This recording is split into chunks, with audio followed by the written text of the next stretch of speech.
So what are you doing? Nothing. Nothing? Why not? Trying to get on this Lifestyle Radio website. Sounds like a cool website. Yeah, it's alright. Oh, wait, I might have it. You might have it. You're listening to Lifestyle Radio. The opinions expressed during this show are those of the individual participants and do not necessarily reflect the opinions of their associated organizations or Lifestyle Radio. You like music, you like weed, well, we gonna be good friends indeed. This is how much I like more than smoking trees. They'll make you dance the do-si-do and teach you how the chiba grows. Smoke a bowl on the 420 radio show. On Lifestyle Radio. So nobody unmutes their mic anymore. Hello. I didn't mute my mic to begin with. No, it doesn't when the intro starts. Yeah, but you can. I'm never quick enough. I'm doing my thing. I'm sorry. I'm rolling my blunts. Blunts. Blunts. You're allowed. You're allowed to smoke in your house. They're not blunts. Yep. I just want to clarify. They're not blunts. They are blunt paper, but. As much as I love me a good blunt, I do not like the fact that they're large. I don't like that they don't stick very well. I don't like the veins. It's just too much nicotine for me. So what I do is I take a big blunt. And you cut them up and then you add it. And I put it in a paper, like just regular paper, like this. And then I put my weed in it and roll it. So I call it a blunt because it's half blunt, half joint. So basically, you mix tobacco. Say all that again now that I've made you bigger. You basically mix tobacco with your weed. Yes, but no, But it's flavored, blunt. flavored like tobacco. It doesn't Like matter. I mean, but it's still I know tobacco. Yes. Yeah. Hello, Nick. Yeah, but Nick, like I've seen Amy. She smokes big blunts, and I can't handle. That's too much.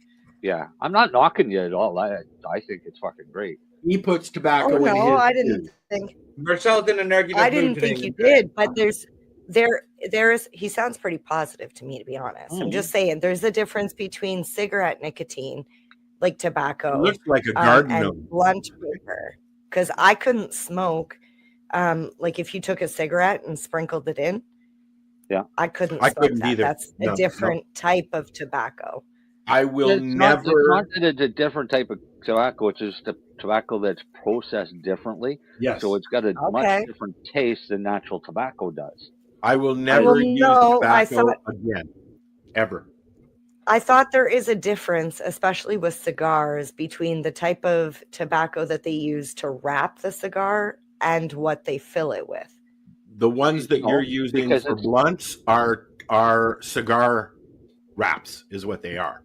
Depending, right. It's still the same plant.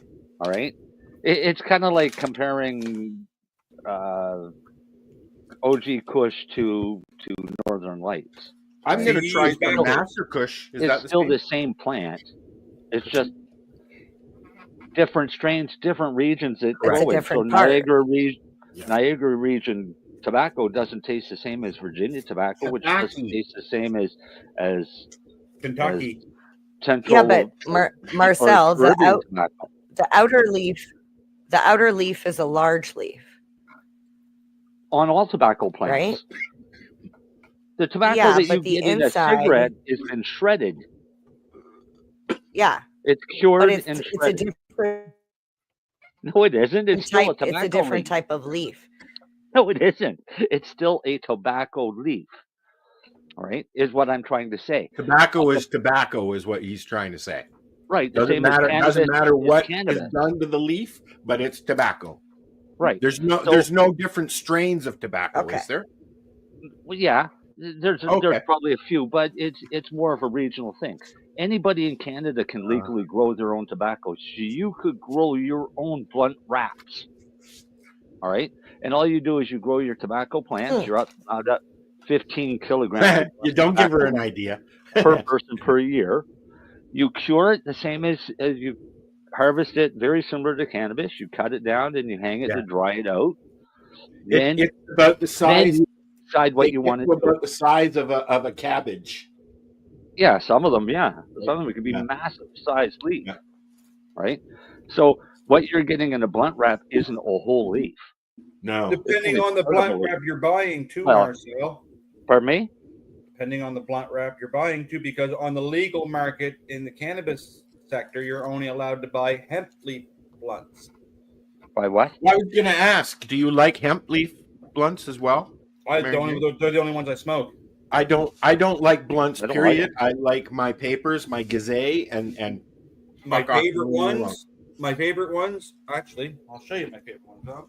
I don't mind. What are the black ones that you can get at the store there? The OB Deluxe. They're not bad. They're not bad. No, just the 1 1/4. Are you talking about OCB? OCB. Thank you. Oh, look, there's Darcy. Hello, Darcy.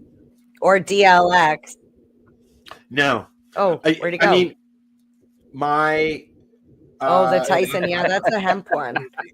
You have to turn off your background. Oh, I plan on to. Although that was funny. It was.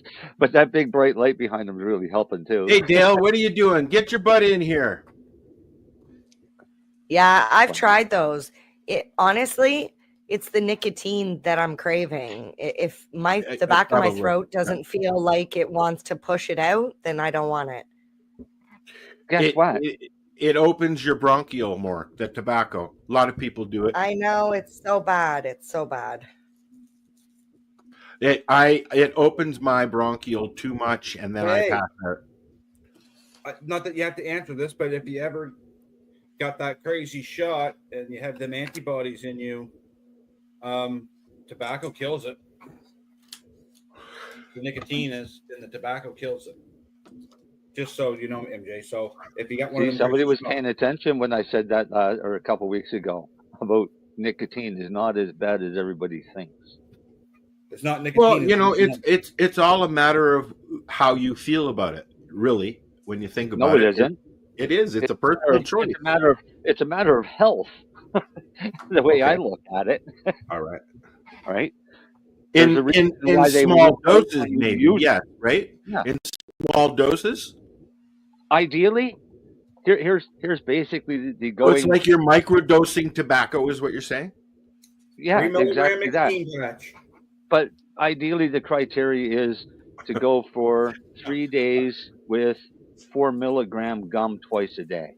So you microdose your tobacco with your weed, and then you can microdose a mushroom. You can microdose some acid or some. So what's the other one? The MDMA. MDMA. Yeah. So you could really have a party, a microdose party, man. Yeah, but you also microdose fentanyl because if not, then the party's over. Yeah. Shit. Sounds like the Great Reset. Next. Well, the whole idea of the Great Reset was to get everybody to take a shot. So it didn't work for everybody. Like a shot in the park. We're not here to talk about ancient history. So I got a question. Exciting things. Yep. We haven't had a show in a couple of weeks. Yeah. And one of the big subjects in the community is the fraud that's going on with medicine. Medicine, specifically FECO, what we used to call Rick Simpson oil. What do you mean fraud?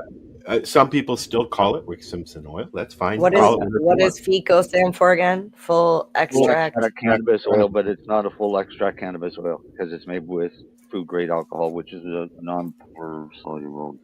Okay, so that's what we're going to be conversating about. If you want to chime in, if you're listening, please do, because I'm getting sick. I mean, first of all, Rick is now putting out fraud notices once a week, which is fucking ridiculous. Okay? Shouldn't have put his fucking name on it. Well, he really hasn't, though. It was the community that did that. Yeah, the community did it years ago. But the problem is it's like anything. Somebody's going to rip you off. Oh, right? of They're course. going to Yeah. rip off your idea, whatever. I mean, China's done it for years. They don't even look at. They don't care what a patent is. They just do it. But Right? when you, So everybody is out my for point is money. he doesn't sell anything. No. Okay, and anybody who knows Rick knows that he makes money by speaking and his books and things like that. He has to make some money somewhere, but he does not sell cannabis oil. No. So you've got people out there that are calling a version of it Phoenix Tears. Yeah. No. That's been happening for years, though. Yeah, they've been in the legacy market for a long time, right? I've even tried that.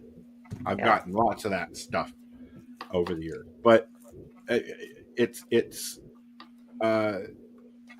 the thing that's going on now is the whole snake oil thing. People are selling cannabis oil to patients who are trying to save their lives.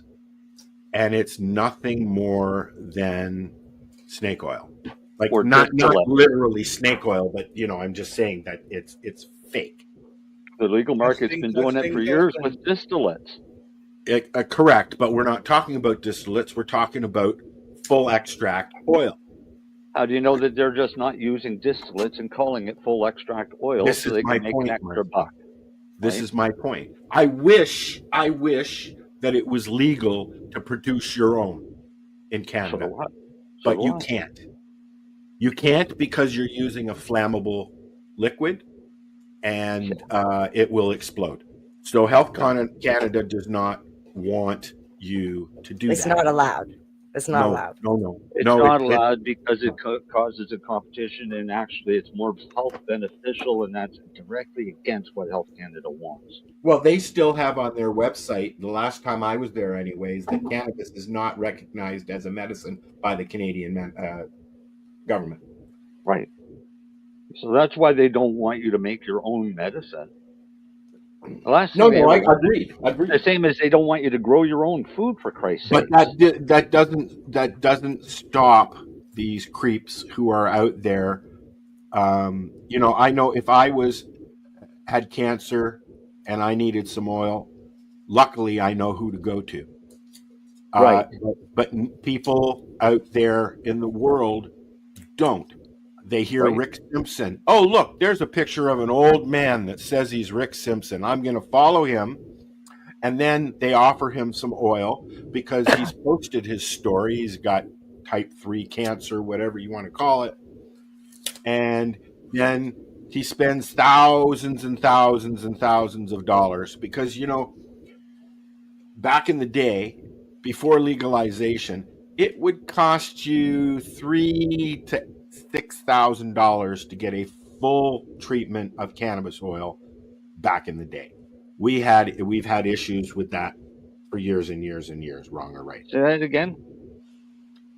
I'm not saying it all again. The amount of money. Well, I have heard between $3,000 and $6,000 a treatment. Yeah. Okay. Yeah. Yep. I could see that. Yeah. But in reality, it would if you grow your own cannabis and make your own medicine. I'm not going to tell you how to do it because, like we said, it's illegal. But I have a video for that. How much? No, hold on, Marcel. How much would it cost to produce a treatment? Okay, you need 1 pound of high grade cannabis, which you can grow. You need isopropyl alcohol, which you can go to the store and buy.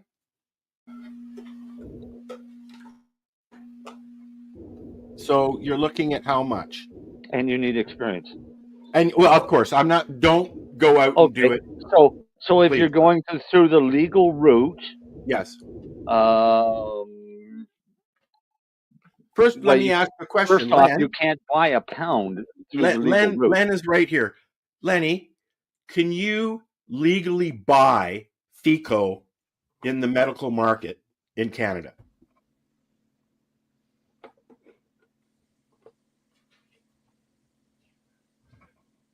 I've stumped him. No, the Always answer is no. connecting. Oh, he's connecting. I know I you don't can even buy know if whole- he heard me. Al, What's that? Al, I know you can buy whole plant oil. Well, that's On the legal market? The reason I'm asking Lennie is because essentially he's a pharmacist and he owns a pharmacy that can prescribe cannabis. Yeah, but you Well- tell me which LP supplies 1 gram My lot internet sucks. I don't of know. whole plant extract. This is why I'm asking. Can Well, I you know purchase it legally? I know that Sorry, I'll go ahead. I've seen the oil that they have at the legal store here, and it's honey oil, or diamonds, or which is a distillate. Yeah, well, honey oil is not your FICO. No, I know that. I don't think what I'm getting at is I don't think you can get FICO at the legal store. No, probably not. There's one company in Canada that makes it. I can't remember who. What about Are you asked about the full extract a lot when you're talking to patients? Not really, sadly. No. Mm. Well, I mean, to be honest with you, there's not a whole lot of reason to talk about it if there's not a supply for it. Well, yes, I agree because he can't go. There, but I mean, Len, for instance, can't go ahead and say, "Well, here, go ahead." No, I get that, but you can't. I could talk up a product, but I can't get it for you. Yes. Well, I as far as pure FICO, there's one company that had a syringe of it somewhere. Like if the patient came to you and said, "I've got cancer, I want to use the cannabis oil to help combat it. Can you get it for me through the pharmacy?" I'd have to look. There's one company. Put it this way, you're going to get it cheaper elsewhere. Of course, but before you came in, we were talking about all the scammers that are out there now. They're basically selling snake oil, and people are and we've been putting up with this for a long time. It'd be nice to know if there was a supply out there. I can't remember the company. There is someone that makes 1 gram syringes of it. I can imagine the price. No, it wasn't that bad. It's hard to the rec market. Nobody wants to buy it, right? So they may not even make it anymore for all I know. Like the best I have is 30-30. Actually, I won't even have it for long. 30-30 oil. They claim it's RSO, but whatever, and hemp seed oil. But guess what? They stopped making that one because it's not selling. Because people don't know what they have. No, well, part of it was they couldn't get it in any of the provinces. Wow. Because it's more of a medical product. Yeah, it's Yeah. more of a medical product, and none of the provinces have medical. But that Not one province that has a medical dispensary. Yeah, but I have six bottles of it left. Wouldn't that be what Optimus is a medical dispensary? Sorry, I broke up again. Fuck my Not internet. really, because No. the majority of his products are coming from the rec market, for the rec market. Okay. Right? So what it is, it's for those patients that have the licenses that want to purchase through the legal market means, like how Organigram used to sell medical cannabis, but stop, right? Like everybody else, because there was more money to be made in the rec market. The rec market. Yep. So they all abandoned the patients and moved to the rec and said, "Fuck you! Oh, you want medical? Yeah, well, go to the liquor store." So herein lies the question in the conversation that we're going to dive into. What's the difference between methods that it's made? You got 3 weeks? No. We had... Because it would take 3 weeks to discuss that, dude. 90 minutes. Explain it in short terms, Al. The way I understand it, it's night and day. I get that, and it's actually a very simple explanation. One way you get some cannabinoids and goodness that you need out of the plant, and the other way you get more. Yeah, but there's so many different methods of extraction, as well as so many different types of solvent, all which give you different effect or a different end product. Okay, so let's talk about the way Rick makes it. Rick makes his with naphtha. Naphtha is basically, it's called white gas. Is somebody vacuuming? No, my dishwasher's on alpha mute. Oh, okay. So Rick was making oil for using naphtha. All right. Yes. That's white gas. It's similar to gasoline, but a little lighter, and a lot less additives. And it's got benzene in it, though, doesn't it? Pardon me? It's got benzene in it, though, doesn't it? Every hydrocarbon fuel has benzene in it. Okay. All right. So. What are you doing? I was talking. Sorry. Yeah. What are you doing? No, someone distracting me. So Rick used naphtha, but Rick used naphtha not because it was ideal. It's because Rick had access to naphtha. It's what he had. Yeah. It's what he had, and it worked. So naphtha is Coleman camp fuel without the red dye. I was just going to say it's camp fuel. Don't use the stuff with the red dye, people.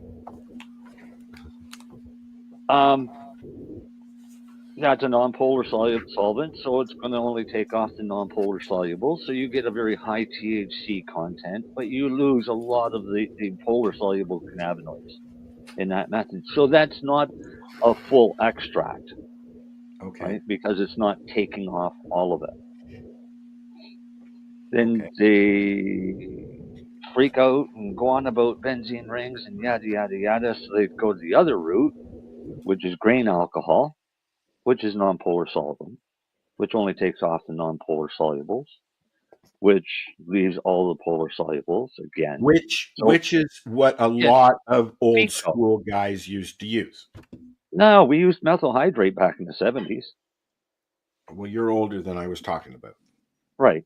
But, I mean, so that's what I mean. Oil isn't new. This has been around. No, I know that. I know years. Right? It's just that science has gotten better and the methods have gotten a hell of a lot better and a lot safer. Yes. Right? It's still not safe. It's still dangerous, but it is safer than it used to be when we were hiding and trying to get it done. I mean, we still hide when we do it, but not as bad. So they come out with their FICO with using grain alcohol, and it's the same thing. But what did you call it? Gerfico? Their FICO. Oh, I thought you said it's called Gerfico. No, they call their FICO. I get it. Right? So they call that a full cannabis extract, and it's not. Okay. All right. Because again, it's only got part of the equation. Then you have CO2 extraction, which basically freezes everything, breaks it all off. But the problem with CO2 extraction is you end up with a lot of waxes and lipids and things like that you have. They like that because they want the extra stuff. They want to pull stuff out as much as they can get. So the waxes and stuff like that. Well, you get rid of those because that's dead weight. But it's a byproduct they can sell, right? Not really. No, I don't think they bother selling those waxes. Oh, okay. It's not different kind of wax. Yeah, different kind of wax. Okay. Right. So that wax comes more from rosins that you're thinking of. So your waxes, your butters, things like that, you can get from that process.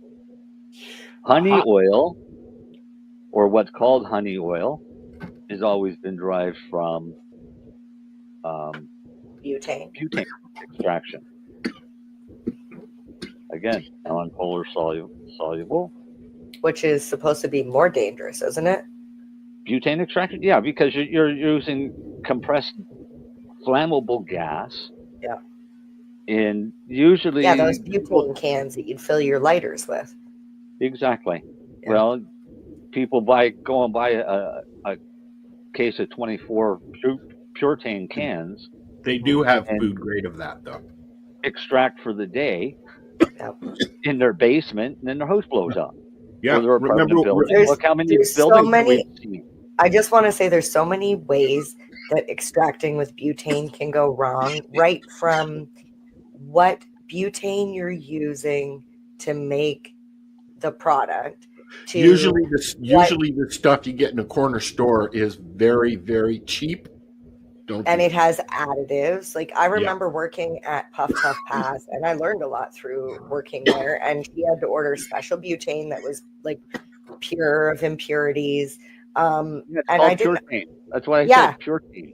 That was the stuff with the blue lid and the silver. It's also the only one that I use in my torch. But also, we had two different types of. They were called honeybee extractors. That was just the name of like the brand or whatever. One was an acrylic plastic, and the other one was a glass. Hey, buddy. And I'll tell you straight up, tubes about 2 or 3 feet it's like long. Night and day. It's like you would even smoke out of a bong, acrylic or glass, same thing. So like there's so many things that could go wrong from like choosing all of that and then to the actual process. See, the process is people don't stop and think about is with butane extraction, you're literally pushing butane through the plant material out through a little paper membrane into a dish. Yes. So what's coming out is a very cold liquid that is literally boiling as soon as it gets cold. Room temperature, right? Oh yeah, it gets very cold because you're putting in a compressed gas, right? That is super chilled. Having flashbacks. The problem is it's also spewing out a vapor that's filling up the entire area. And when you get to a 20% saturation of any flammable vapor in an enclosed space, any spark will blow you up. And that's what happens to them. A static spark off your shirt can cause your room to blow up. Well, this is what happened in Kensington, in Toronto. In that apartment building there. Actually, no, back in the business. It was the basement of a legal, just opened store. They were producing their own whatevers. And guys, do it in the back alley. Jeez. Yeah, no. This was down in the basement, and it blew the whole front of the store out. It was just down the road from Abby's, from Hotbox. Yeah. People have been doing stupid shit like that for years. You know, I mean, I can remember when I was in Durham, my buddy Dan and I went down to Orangeville and bought one of those honey extractors. I never experienced using it because he took it off to wherever he went to do it. But apparently it worked. So I've used them. I have one here. I'm sure I do. One, because I got one just to test it. But I did it outside. Sure, Marcel.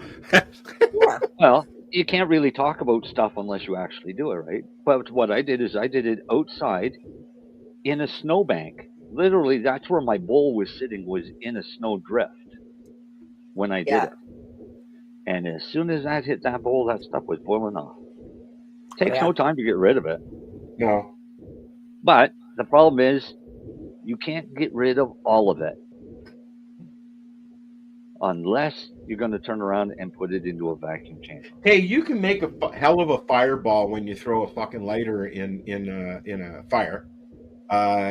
Imagine that times how many lighter fulls would you think is in one of those tubes? I mean, probably about 250.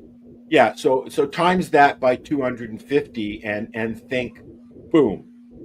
I remember we did ours outside going back. And that's a flash boom, ago. Not just a flame. That's a flash. What? I remember how cold the tube was, I remember how stinky and smelly it was. And I remember heating the glass pan on an induction top thing, and pretty much, actually, we didn't even heat it. That's right. It was warm enough outside. We just whipped it and created this like butter from it. Right. The problem is you entrapped butane in that when you do that. You know what happened when we tried to light it? Vapor that'll get you. It's the same as gasoline. It's the vapor that'll get you, right? Oh yeah. Gasoline it's stinky too. Huh? It's always the vapor. Yeah. Vapor. So when you say what's the difference between types of oils? It's like Darcy said, it's night and day. Because why do we keep getting these pop-ups here? Because Len came back in. Oh, okay. Oh, was it comments? No, we get a pop-up saying that people are on audio only. No, I don't know what the fuck's going on with my internet. Your kids are watching movies is what's going on. They're not home. They're not home. Hey, Lenny, is it Eastlink? No, actually, no, I'm Bell. No, I'm Bell. No, that's your neighbor stuck to your Wi-Fi. I think I might have to go unplug the router. Like, I have all bars. Like, your neighbor's doing a podcast next door, and he's taking all your pod. Your maybe that's why I got my video off though. But who knows? I don't know. Well, you sound a little bit better. No, I shut my iPad and redid it out. Like, just reset it. Maybe that would help. It seems to a little bit, but still pissing me off. But Al, to get back to your thing about ripping people off. Yeah. Remember, they sell CBD infused pillows. Correct. That's probably good for your skin and hair. Come on. Oh, fuck off. Could very well be. Send me the link. I'll buy it. Mary Jane. Yeah. Find out a company that sells them. Tell them you want to review their product for the 420 radio show. Okay. And let's go from there. Okay. I will do that. Try it for a month and see what happens. Yeah. Well, you might not get one now with the tariff. She'll sprite flowers. She'll sprout.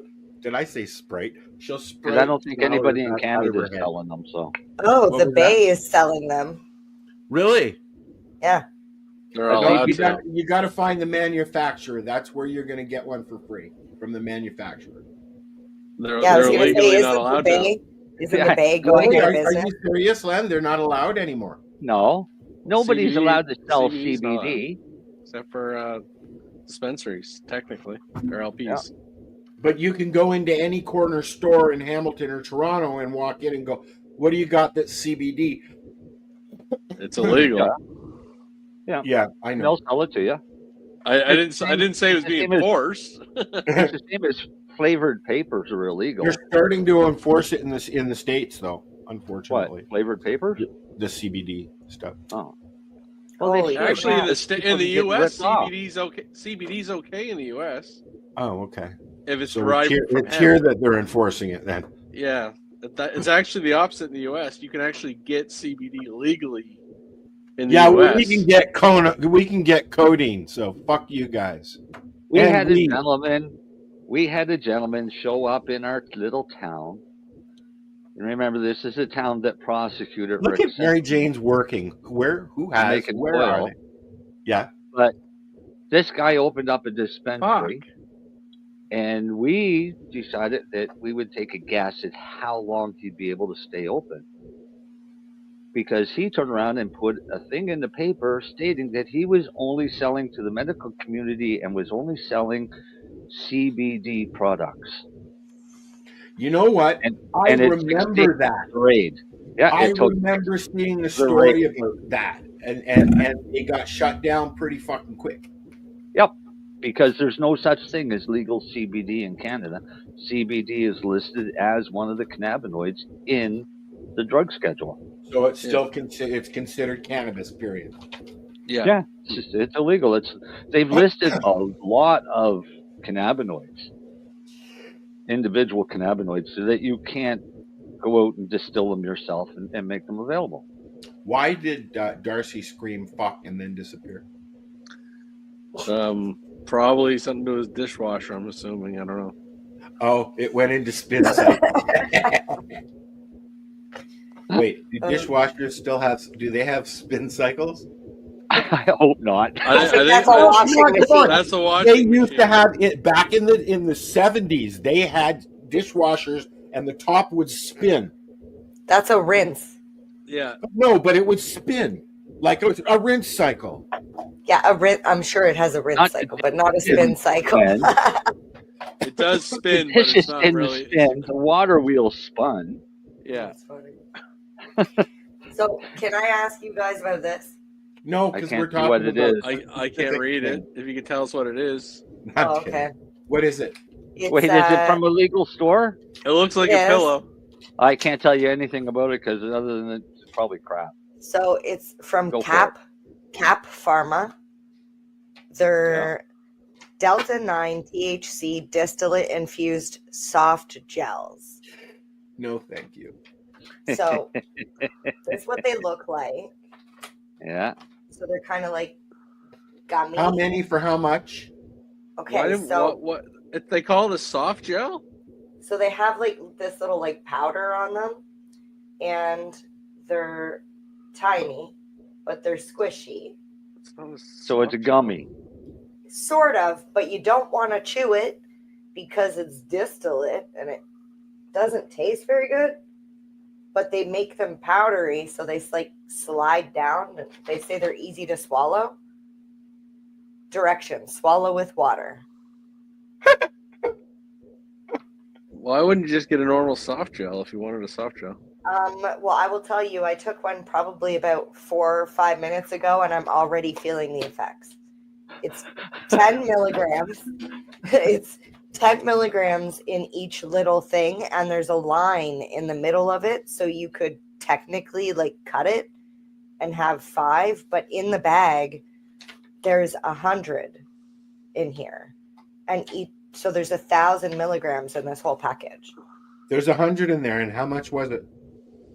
They go for, depending on where you buy them, like $100. So it's a buck a pill. Yeah. But like I said, 5 minutes ago, and I already feel something. And when I take these, I don't really feel the need to consume a joint as much. I'm like that when I do mushrooms, I don't smoke as much. Yeah. I'm just more offended they call it. It's not a soft gel. I didn't think it was a soft gel, because isn't a soft gel like Advil? Yes, that's a soft gel. Yes. That's what I thought. This is more like a gummy, but it doesn't. It's a gummy.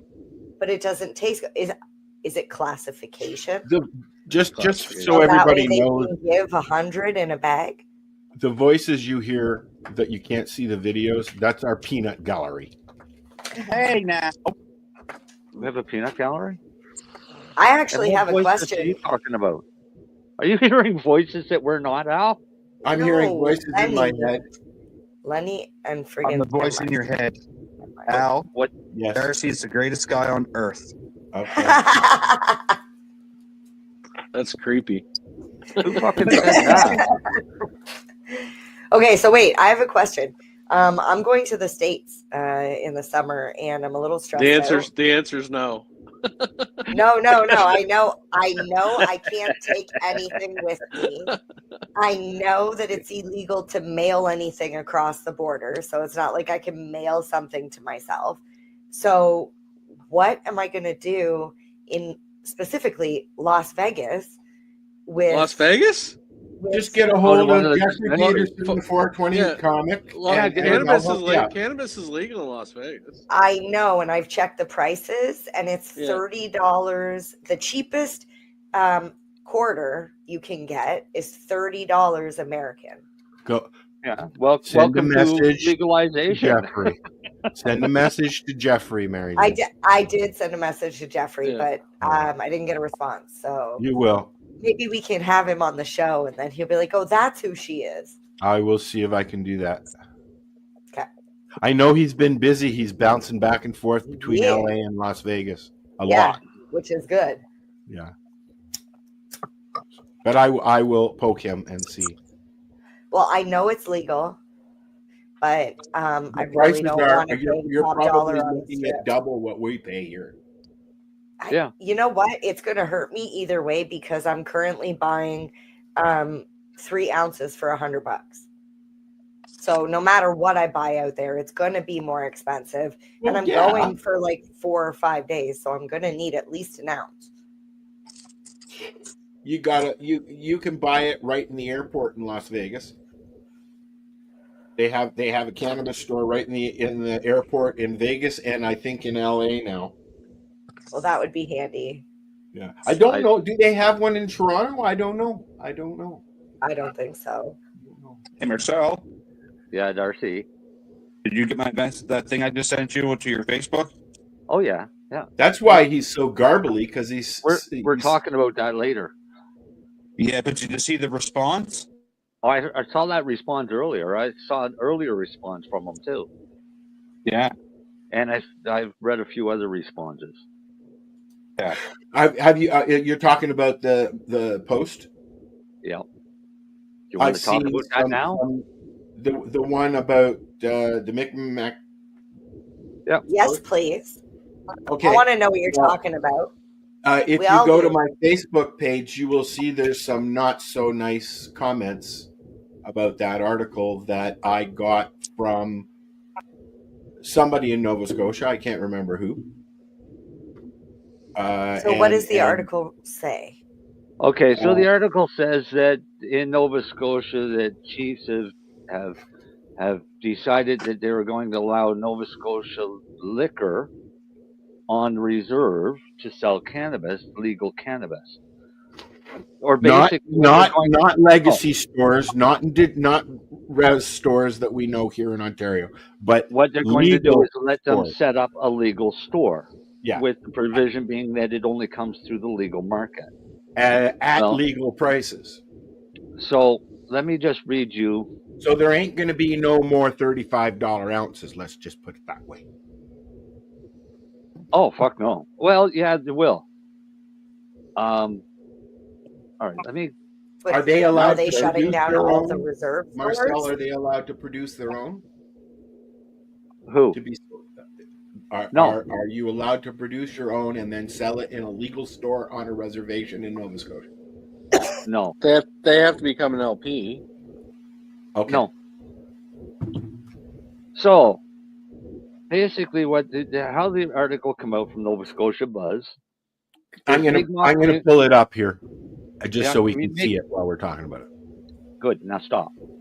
Mi'kmaq Communities Nova Scotia will now be able to open legal cannabis retail stores through agreements with Nova Scotia Liquor Corporation, following new regulations introduced by the provincial government. The change comes in response to concerns raised by Mi'kmaq leaders about the presence of illegal cannabis in their communities. 2 of them, one on either end of the province, did this. Until now, Nova Scotia RCMP have said that cannabis sales on Nova Scotia reserves are illegal and the unregulated products is being supplied to retailers by organized crime. Under the new framework, bans or band-owned corporations can apply to become authorized cannabis sellers by partnering with the NSLC. The regulations require that all cannabis sold in these stores be sourced from NSLC and that the sales follow strict guidelines. These include limits on the amount sold per transaction, rules around packaging, and adherence to Health Canada standards. A certificate from NSLC must be displayed to show authorization. Province-wide, there are 50 NSLC cannabis stores selling over 630 products, with total cannabis sales reaching $121 million in 23-24. And of course, there was a nice picture in one of the articles that came out. So let me bring up another one, and I'll give you a comment from a gentleman by the name of Chris Gugo.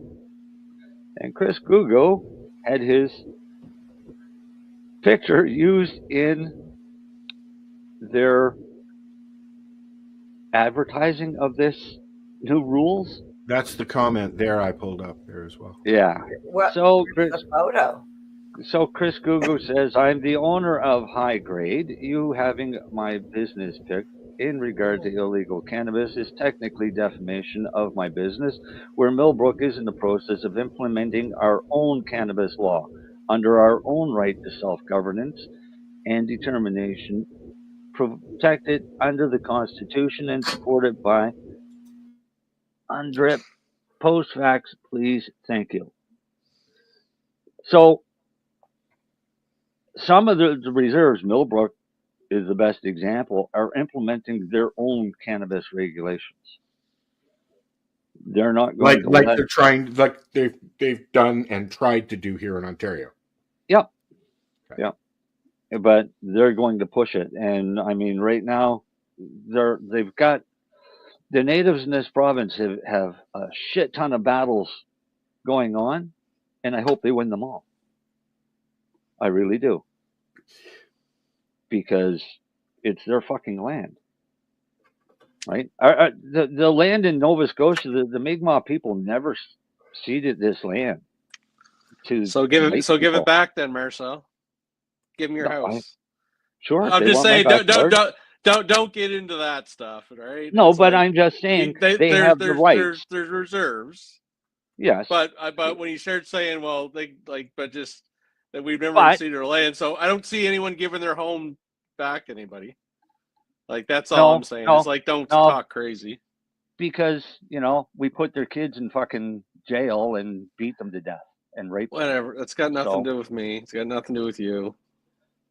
No, but it does have something to do with everybody and how they. I'm getting off this talk. I'm just gonna leave, guys. I don't want to get into this shit. That's funny. I was going to say, interject politics. There's always two sides to the argument, though, Lennie. That's the thing. There's always no, but I just don't want to get into this like unceded and zero. Like, their band council, like I say, Millbrook can do what they're going to do, but just don't start saying it's their land. Like it's getting overkill. It's getting overkill. That's they get their acknowledgments. They want to use. That's on them. And sorry, Chris Google, you actually lost in the Nova Scotia Supreme Court. But anyway, whatever. You can keep citing what you'd like as well. What did he lose, though? They took this to the Supreme Court. Nova Scotia said they have no rights for cannabis. It was in the paper like months ago. No one's doing anything about it. No, because the last one I saw was that they basically backed down from the charges because of the charter challenge that he was going to implement. Yeah, and the Nova Scotia Supreme Court threw out his challenge. Well, because they'd already dropped all his charges, so they didn't have any charges against him. No, the Nova Scotia Supreme Court said you have no rights. It's a stupid thing. Go away. Anyway, regardless. Shall we change the subject? Sure. Anyways, that's what's happening in Nova Scotia. Yeah. There will be another uprising, and there's going to be lots of screaming and yelling and back and forth. And they can. Well, you know what? Everybody has their own opinions, and but again, this is the band council of whatever Nova Scotia. Let the band. Well, also the chief says that they've made this decision on behalf of the council. That's what I'm saying. Whatever, let the chiefs and the bands do it. That's exactly like it or not. I don't like the fact that they're going to put legal stores on reservation land. I don't like that, but they're going to do. They don't give a fuck about what I think. No, but I don't really care one way or the other. But it's up to the chiefs and the bands and them to decide. Yeah, that's how I feel about it, pretty much. Yeah. Well, that's kind of what happened out here, at least to my understanding. Yeah, the chiefs in Alderville and in Tanganyika have said. Yeah, well, basically, the council got together because the chief was told by OPP that you can't have this going on. And then the council got together and said, well, no, we're going to create our own. Yes, we can. Thing, and we're going to have our own thing. And that's what they've done. And personally, I'm like, there should be room for both. And if they have invited a couple of legal stores onto some reservations in Ontario. There are a few of them. There's one just outside of Sudbury on a reservation that is a legal store. They buy from OCS like the other stores do. we have a lot of the stores on the res out here that are legacy stores, but they still carry some legal products that they're bringing in some of the stuff. So you're getting it somehow. Yep. Yeah, I don't even know. I don't know. I don't ask questions. Is it really legal products that they're bringing in though? Yeah. They might They be. could literally just be going to the store and buying it. They might be knockoffs as well, right? That's what I'm wondering. They all got the stamps and everything. They're talking about people rip people off all the time. Well, no, I was laughing about the Nova Scotia Liquor Commission certificate. Oh yeah, that's hard to. Yeah. Yeah. That'll be hard to fraud. Yeah. Dude, So I have a question for everybody before we continue. What are you smoking? Marcel? I'm just smoking my oil like normal. But I'm drinking my double ice cream ice cap. I am having some Master Kush from a store out in BC. That's all I'll say. And I haven't tried it yet, so I'm going to try that. Mary Jane? It's called Oreo McFlurry. Ooh, that sounds yummy. It is. It sounds like something I'd like to have right now, to be honest. Nice big buds, too. Oreo McFlurry. Yeah. I'm trying to think. Temple Ball from Dale. Darcy? Darcy's not smoking anything because he's not here. Again. Nick is into the bazooka and Buddy's into the strawberry lemonade. Oh, I've heard of that. Strawberry lemonade hash. Now I'm intrigued, Buddy. That sounds. I was gonna buy when I was ordering. I was gonna buy some pink Kush hash.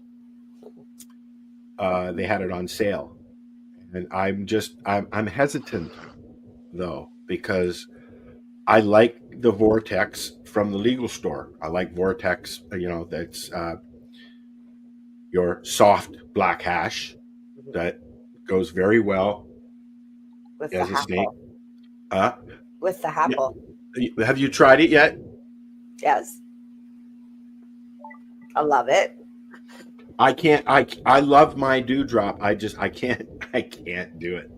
I so want to get a dewdrop because I want to try it with flour.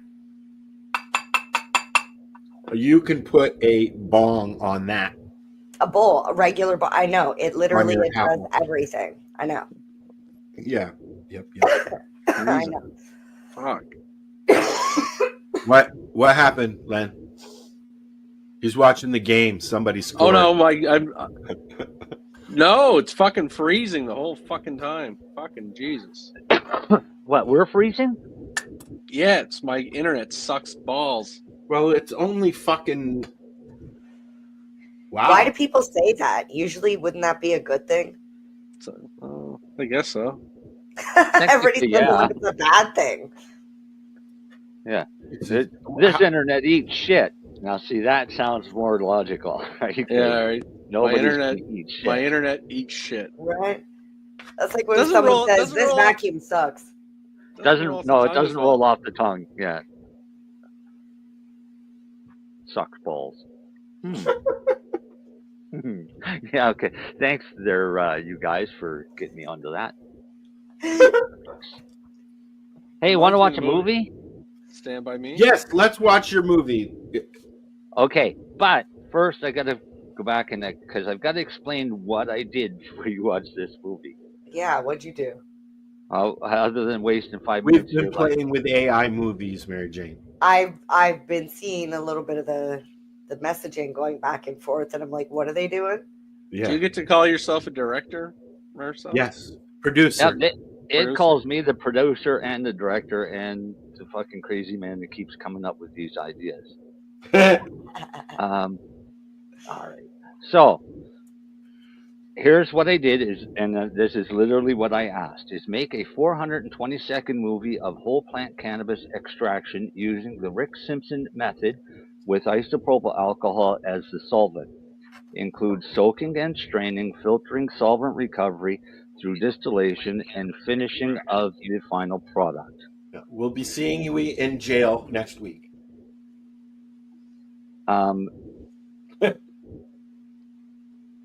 I'll go ahead and share me or add me to the stream.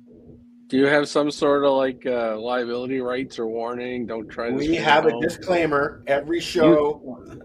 And you all just watch the video for the next 5 minutes and 52 seconds.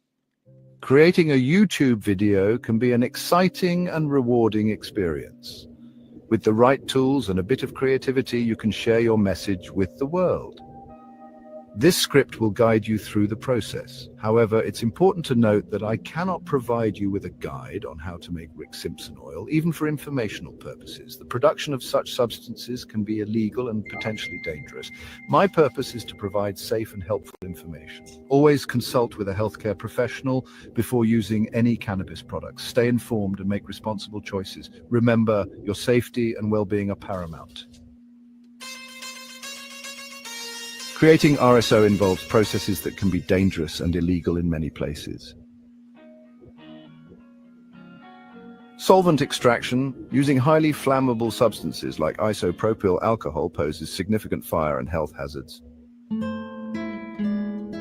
That's awesome. Uncontrolled dosing. RSO is highly concentrated. Without proper laboratory equipment and analysis, it is impossible to determine potency, leading to potential overconsumption and adverse effects. Instead of telling us how to do it. Legal restrictions. The legality of producing cannabis extracts varies widely. In many jurisdictions, making RSO at home is illegal. It is important to prioritize your safety and well-being. Instead of seeking to produce RSO yourself, I recommend exploring legal and regulated options for obtaining cannabis-based products. The process of making RSO can be complex and potentially dangerous if not done correctly. By consulting with healthcare professionals, you can ensure that you are using safe and effective treatments. Legal dispensaries and medical providers offer products that have been tested for quality and safety, giving you peace of mind. Additionally, these professionals can provide guidance on the appropriate dosages and methods of consumption tailored to your specific needs. Remember, your health is paramount, and taking unnecessary risks can lead to serious consequences. Always seek professional advice and opt for regulated sources to ensure the best outcomes for your well-being. Stay informed and make choices that prioritize your safety. Consult with a healthcare professional to discuss appropriate treatment options for your specific needs. Please remember that I am an AI assistant and cannot provide medical or legal advice. If you are interested in learning more about cannabis and its potential therapeutic benefits, I can offer you information on a variety of topics. Cannabis has been a subject of increasing interest and research over the past few decades. Its potential to provide relief for various medical conditions has made it a focal point for both scientists and the general public. Understanding cannabis involves delving into several key areas, each of which offers a wealth of knowledge and insight. One of the most fascinating aspects of cannabis is the endocannabinoid system and how it interacts with cannabinoids. The endocannabinoid system is a complex cell signaling system identified in the early 1990s by researchers exploring THC, a well-known cannabinoid. This system plays a crucial role in regulating a range of functions and processes, including sleep, mood, appetite, memory, and reproduction. Cannabinoids, which are compounds found in cannabis, interact with this system by binding to receptors, which can lead to various effects on the body and mind. There are different types of cannabinoids, such as THC and CBD, each with unique properties and effects. THC, or tetrahydrocannabinol, is the main psychoactive compound in cannabis that produces the high sensation. It is known for its pain-relieving and anti-inflammatory properties. On the other hand, CBD, or cannabidiol, is non-psychoactive and is praised for its potential therapeutic benefits, including reducing anxiety, alleviating pain, and combating seizures. Understanding the chemical structure and function of these cannabinoids can help in making informed decisions about their use. When considering cannabis use, it's important to weigh the potential risks and benefits. While cannabis can offer therapeutic benefits such as pain relief, reduced inflammation, and improved sleep, it also comes with potential risks. These can include dependency, impaired cognitive function, and adverse mental health effects, particularly in young people and those with a predisposition to mental health disorders. Consulting with healthcare professionals and staying informed about the latest research can help mitigate these risks. The legal status of cannabis varies significantly across different regions. In some places, cannabis is fully legalized for both medical and recreational use, while in others it remains strictly prohibited. Understanding the legal landscape is crucial for anyone considering cannabis use, as it can impact accessibility, quality control, and legal repercussions. Staying informed about the laws in your area and any changes to legislation can help ensure compliance and safe use. If you have any questions or would like to explore these topics further, please let me know. Whether you're interested in the science behind cannabis, its medical applications, or the legal aspects, there's a wealth of information available to help you make informed decisions. Engaging in discussions, attending seminars, and conducting your own research are excellent ways to deepen your understanding of this complex and fascinating subject.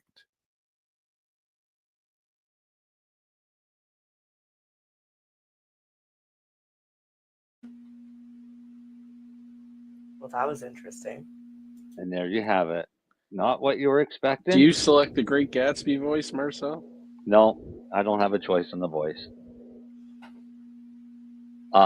But Al's muted or something.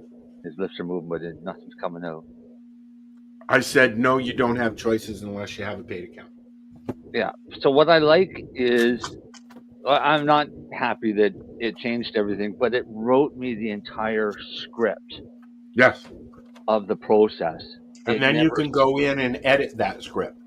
No, it wrote the entire script of what it would say, but that's not what it said. Then when it played that instead. So I thought that was really cool that it did that, but I still had the script of what it would have said anyways if it had been allowed to do it. The other thing I liked is the fact that they still gave me the video and put in some educational compounds to it by talking about the endocannabinoid system and things like that. So it was still a win in the end for it. I did a where is it? I just did one that said majestic bald eagle in slow motion over Lake Superior, and it's actually really cool. But I did what I was playing with was YouTube versus YouTube Shorts. Oh yeah. Let me just find the right one here. Darcy's rebooting his computer, by the way. I know. I saw that. No. And when he comes back and does his grow segment, I've asked AI the same thing he's going to be talking about. So we'll compare what AI says to what Darcy says. Okay, so this is one that I made for the Hi Guys. And it is... Did you know Pink Kush has a mysterious past? Let's uncover its secrets together. Pink Kush is more than just a pretty name.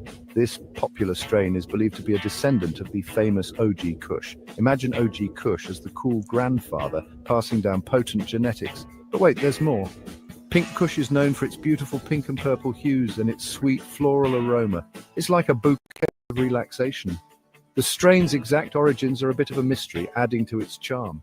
Some say it hails from the West Coast, others believe it's from Canada. Either way, Pink Kush has made a name for itself worldwide. So next time you're enjoying Pink Kush, remember you're part of a storied legacy. Stay curious, stay informed, and enjoy the journey. And that's the scoop on Pink Kush's roots. Don't forget to like and subscribe for more cannabis insights. So that's the difference between doing a short or a full video like Marcel. Yeah. Why are you laughing? Okay, let me ask you a question before you answer that. Are you finding in the videos that you've done that the facts are correct? Yes. Okay, you see, that's a good thing. for the most part. So, and that's why I read the script before I launch the video. And like I said, you can go in there even on a free account and do some manipulation and change the script, and you could even plug in your own script if you wanted to. Yeah. Right. Yeah, and it'll read it for you. Yep. I mean, it's cool, kind of fun. Not something I'm going to bother paying for. I'm considering it. I think that it might be a very good investment. Yeah, I mean, if you're going to do a lot of them, yeah, it's worth it. If you're only going to play with it once in a while, then, I mean, the free version allows you to do 10 hours a week or 10 minutes a week. 10 minutes a week. The pay version, which is $35 US a month, gives you 100. Yeah. Oh, no. Is it? 50. Yeah, I think 100. Is it 50? 50. I'm looking at it here. I'm going to look at it. So, yeah. Where are we here? Okay, so while you're looking at that, why don't we do a quick break, and then hopefully that time Darcy will be back. Yes, it's 50. Yeah. Yeah. Okay. Yeah, we can do a quick break, and we'll be right back. It's the 420 Radio Show. Rerolled Saturdays. Check it out. Nothing but non-stop cannabis and psychedelic programming. Find it at 420peace.ca. Hi, I'm Timmy. And I'm Mary Jane. He's the newbie. She's the doobie. And this is the show where we tote cannabis. Talk. From both sides. Is that even possible?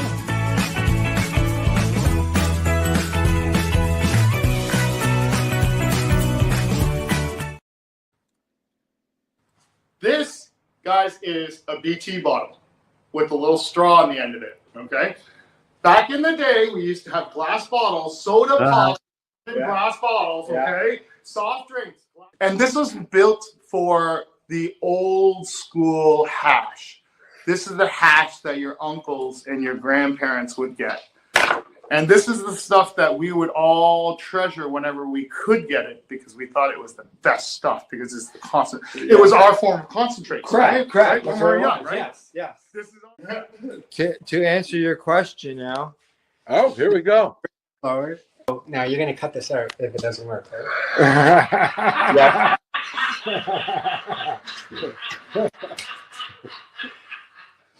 You just cut it out now.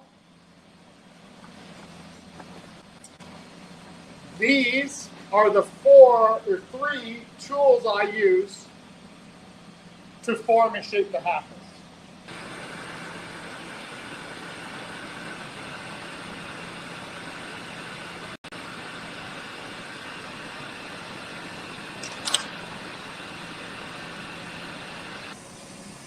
So now once the prep work is done over on the lathe, it now has to come over to me to put the mouthpiece on and finish off the top part. So first up, I just need to clean up and close off the top that's left over.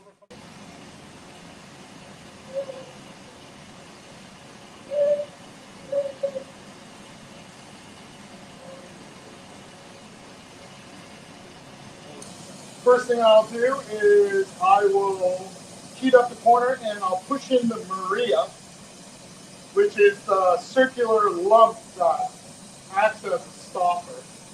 Right? Whereas I'm kind of like, I'm 49 years old, but I don't have time to be an artist. You know, but each one is individual, though. There's only one of each. So it does make it art. Oh, stop it. Okay. This is how we grow the weed.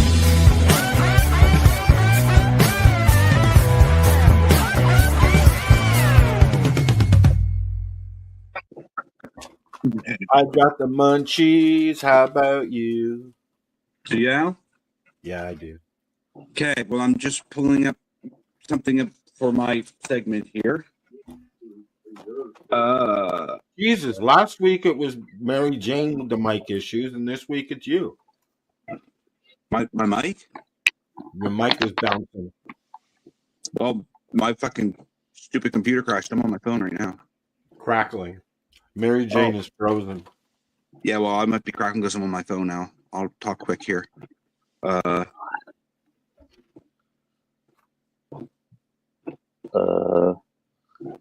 Okay. Okay.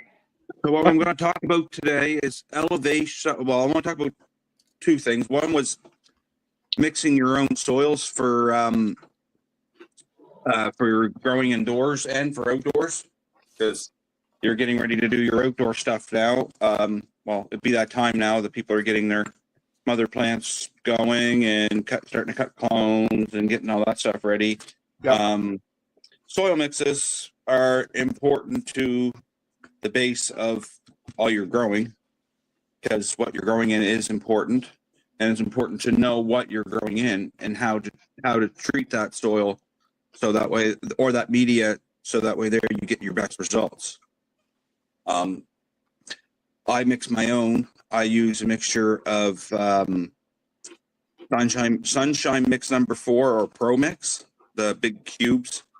I'll mix that with a mixture of cocoa, like can of cocoa, or like another one that I use is Floraflex. I use their cocoa too. You can use different people's cocoa. Just make sure that it's washed and buffered and all that stuff, because some of them raw blocks you'll buy at the garden center aren't buffered and they're not washed a lot. They're just packaged and shipped off to the garden centers. So if that's what you want to use for your cannabis, make sure that you treat it and then charge it to the proper pH and EC or nutrients content that you need for the stage of growth that you're at. That's a big one too, because if you don't charge it right, you can lock yourself out. And if you charge it, if it's charged too less, you can lock yourself out. And if it's charged too much, you'll lock yourself out. So just make sure that you have the right amount of nutrients in there, and the way to do that is just measuring it. And there is tools out there that you can do that with. Marcel has one that I got him that he's going to try this summer and see what it's like. So see how it works. But yeah, so, and then I mix mine. So mine's like a mixture. I mix mine 70%, well, 60% cocoa, or sorry, Sunshine Mix number 4 or Pro Mix to 30% cocoa to 10% perlite. I like to add a little more perlite in there. I was going to ask you if you use perlite. You can use perlite. You can use. So you're using cocoa and perlite.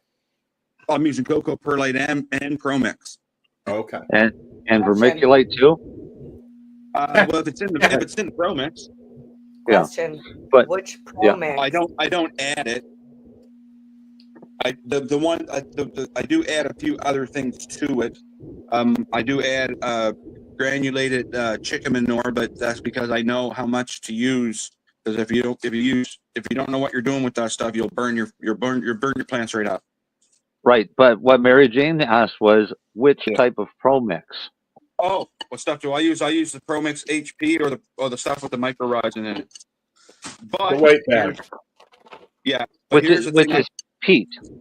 Yeah, which is peat. You're using the BX, HP, or the CC. Right. Now, if you want a soil mix, then you would use the Pro Mix general purpose or organic general purpose. The HP works very well too. Yeah. So I learned the difference between them. The HP is the high perlite. The CC is the one with the added cocoa core. And the BX is the one with just the vermiculite. Yeah. And what was the first one again? The HP? HP. High what?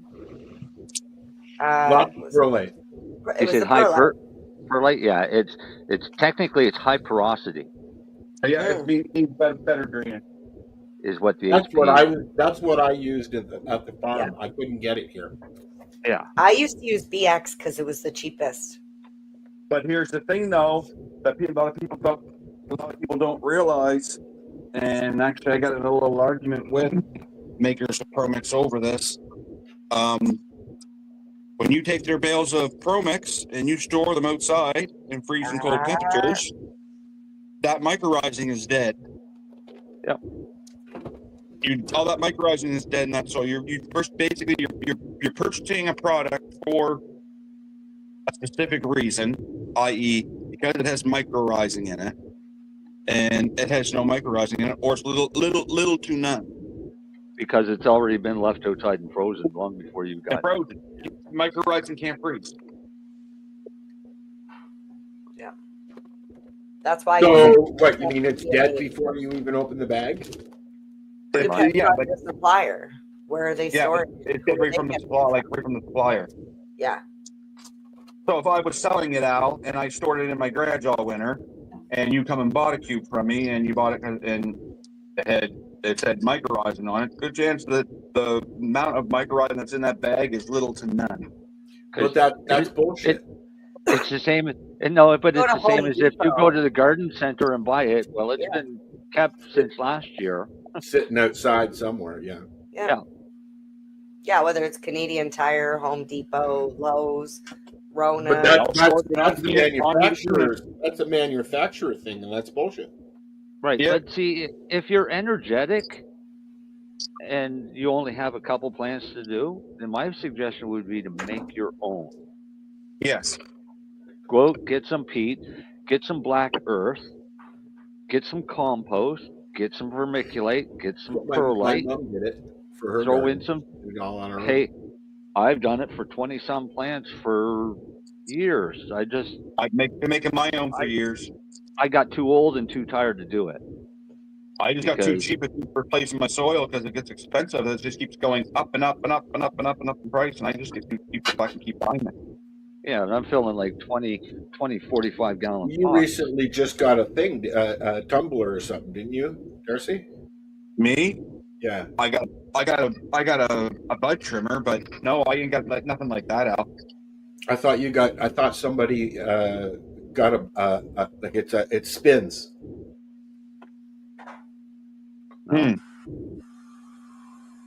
What, for soil? Yeah. Nah. What I have maybe it was Al or somebody that he knows. Yeah, I have a really thick piece of plastic that I used to lay out on the yard. Yeah. Empty bales of peat and bales of dirt and compost and everything else, and then we would just go out and stomp it, mix it all up. Yeah. Once it's all mixed up, fill up the wheelbarrow and start carting it to the pots. That's what my mom used to do. Yeah. But I got a 4x4 flood table. It's got like a foot lip on it, and then that's what I use. I dump all my stuff in it, and I mix it, and I fill my pots back up. Cool. Yeah, but I was doing it with 15 bales of peat, right? 20 bags of black earth. You do know you're frozen, right, Mary Jane? No, I'm not. Yeah, you are. That's just her picture she put up. I'm just high. I'm not frozen. I'm just high. No, I figured it out a long time ago, Al. Okay. How many soft gels, Mary Jane? It's one. What, am I seriously frozen? Your picture hasn't moved in a long time. Really? You've been sitting there. Okay. Seriously, we've just kind of left you picking your nose. How about now? No. No, you're still picking your nose. There. I'll be like everybody else. Right. Sure. We'll all duck out and Marcel, come on. No, Marcel, come on, duck out. I'm leaving me. In theory, couldn't we just have AI do a show for Friday? Well, no, I wanted to just have the smoke in our voices, really, but Marcel won't play. Oh, hang on. I think you should just make a 420 radio show based off our history. Just make one for next week. The opinions of the individuals during this. So we don't get the smoke because I'm still up there. You gotta. No, wait, hold on. Yeah, you have to just stop your camera. Just click stop camera. There you go. All right. Darcy, you still there? I'm here, yeah.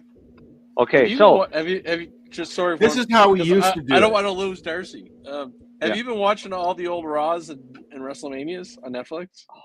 Yes, but I've been really interested in the only one storyline in all our of sports segment. Yeah, and all of WrestleMania this year, the only one storyline I'm interested in is the Punk, Roman Reigns, and Seth Rollins angle. Yeah, no, but I'm like I started right for WrestleMania 1. I'm on number 6 right now. Oh, I can't wait to get to number 13 because that's being inducted to the Hall of Fame.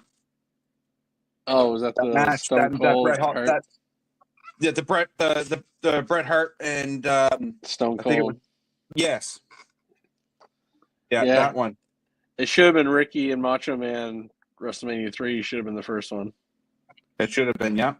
But no, I remember because I was a little kid, and that was my first introduction to wrestling was when Hulk Hogan body slammed Andre the Giant. Oh, that was huge. Oh, God. Yeah. So can we go back to cannabis yet? We can. I was just waiting. I didn't want to lose Darcy again, so I just had to bring that up. Sorry. No, I don't want to lose Darcy because I took Darcy's topic and I put it into ChatGPT. Oh, I want to see how close you are. So okay, I said, I asked ChatGPT is, does altitude affect cannabis growing? And here's what it comes back with. Yes, altitude definitely affects cannabis growing, sometimes in good ways, sometimes in tricky ones. Here's a breakdown of how it plays into things. Temperature, higher altitudes equals colder temperatures. Cannabis likes warmth, especially in early growth. Cold nights, common at high altitude, can slow growth or even cause stress. On the flip side, some strains love the cool, like indica dominant ones, especially near harvest time, can bring out purple and deepen resin production. Sunlight intensity. The higher you go, the stronger the UV rays. This can boost trichome production, A for potency and flavor. This is what it actually says.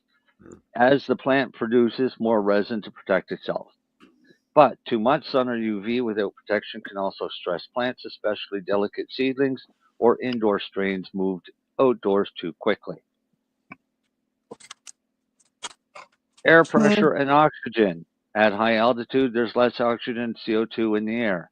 That can reduce photosynthesis and slow down growth, especially in very high places above 6,000 to 8,000 feet.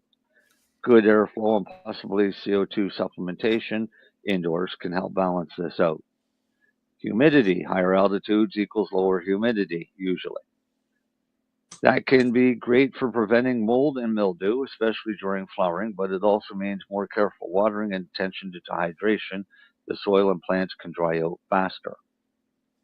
Growing season. At elevation, the growing season tends to be shorter due to early frost in fall and late frost in spring.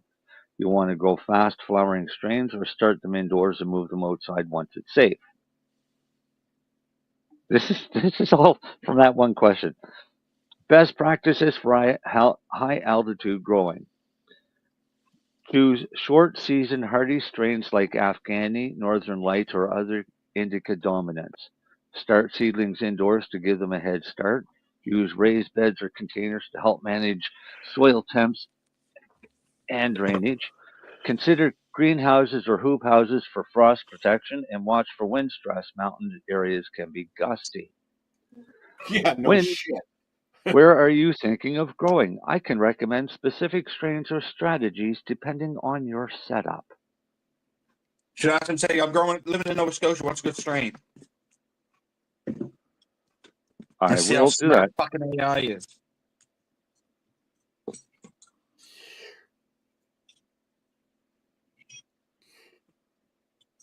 Are you done? I immediately thought about Al.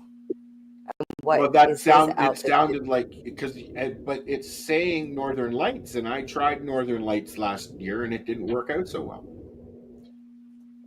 Well, all right. Here's what I said. I'm growing cannabis in Nova Scotia. What are the best strains? Nice. Growing in Nova Scotia comes with some unique challenges, but it can totally work with the right setup and strains. Your main considerations are shorter growing season, cooler temperatures, and potential humidity, especially near the coast. Here's a list of strains that do well in that kind of climate. Best cannabis strains for Nova Scotia, outdoor or greenhouse. Northern Lights, fast flowering, Yep. 6 to 8 weeks, very resilient to cold and mold, great for outdoor and greenhouse grows, heavy relaxing effects. Early Skunk, hybrid, specifically bred for short seasons, mold resistant, good for humid areas, harvest early September to early October, balanced high, creative and chill. I have some skunk. I should try that. Number 3, blueberry, indica dominant, handles cold well, great outdoor strain, gorgeous purple hues in cool weather, strong sweet flavor and calming effects. Frisian Dew, hybrid, I've grown that here. Bred in the Netherlands for rougher climates, very mold resistant, vigorous and beautiful purple coloring, finishes by late September. Out of all of those strains, Frisian Dew would be my favorite for growing outdoors in Nova Scotia. Me too, Marcel. I will agree with you on that one. Yeah. Number 5, auto flowering strains like Auto Northern Lights, Auto AK-47, or Auto Blueberry. Super quick, ready in 8 to 10 weeks from seed. Good if your growing season is short or unpredictable. You can squeeze in multiple runs per season or grow late in the summer. Smaller plants, great for discrete grows or container gardening. Quick growing tips for Nova Scotia. Start indoors in April, May. Transplant outdoors after last frost, usually late May to early June. Watch for mold and bud rot during flower. Humidity and cool nights equal risk. Raised beds or pots help with drainage. Consider a small hoop house or greenhouse to extend the growing season. Let me know if you're doing indoor, outdoor, or greenhouse growing, and I can fine-tune the list. Want recommendation for seed banks or setup ideas too? Nice. What seed banks do they give you? I don't. You see what Dale said? That he doesn't agree with it. That early skunk, not skunk, early skunk, and there's a difference between those skunks. I don't know, because I've grown Northern Lights here, and I don't have a mold issue, but I have a lot more wind than you do. Well, I have wind here too, and it's it's not what I have been able to produce out here. I've not had any issues with mold, knocking on wood for this year, but just because there's always a wind, always. Oh yeah. Yeah. So the next question was, what seed bank? So solid question. Having the right seed bank is crucial, especially when you want reliable genetics and shipping to Canada, Nova Scotia specifically. Here's a list of some trustworthy seed banks that deliver to Canada with good strains for colder climates like yours. Okay, stop, Marcel. Yeah. The one question I have is NSLC on that list. We're going through the whole list.